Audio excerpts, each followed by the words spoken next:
Happy Halloween, guys! So, dahil Halloween, i-share ko sa inyo ang story ng restaurant na kinainan namin kahapon. Isa ito sa mga nakakatakot na restaurant dito sa Ireland because of his history. So, itong Curtlers Inn, guys, ay pagmamayari ni Alice Dame na pinanganak dito noong 1280. So, sobrang tanda na, diba? Makikita nyo yung mga gamit dito is param nung unang-unang panahon pa. At kung may mga napalitan man, is nito ng mga bagong era na. Anyway, kilala tong bar na to dito sa Kilkenny as one of the very historic pub dahil nga ito ay long-standing pub na dito sa lugar na to. So, this is in Kilkenny. So, anyway, bago tayo mag-start ng story, naggala muna kami at nagpunta kami sa Kilkenny City Center at naghan kami ng mga Halloween decoration. And pagkatapos, guys, dahil takot nga si James, hindi kami masyadong mga nakapagpa-picture, nagdiretso na kami dito sa restaurant. And ito yung mga food dito. And grabe, scary. Very scary talaga yung presyuhan nila dito. Itong mga kinain namin siguro sa bawat tao is 1,200 pesos ang binayadan namin sa bawat tao.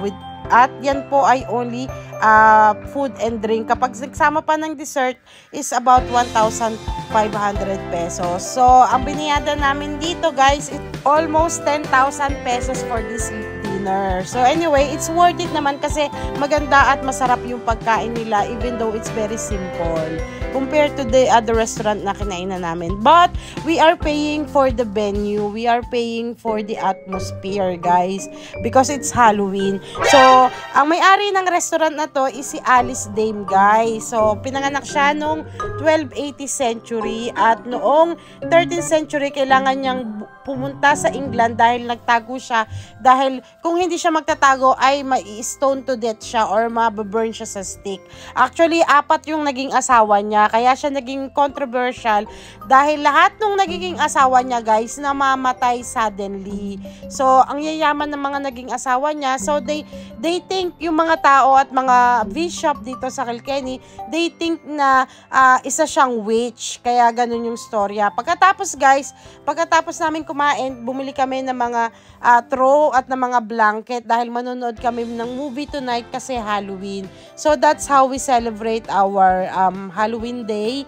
And pagkatapos, syempre, pumunta kami sa dessert place at kumain kami ng ice cream.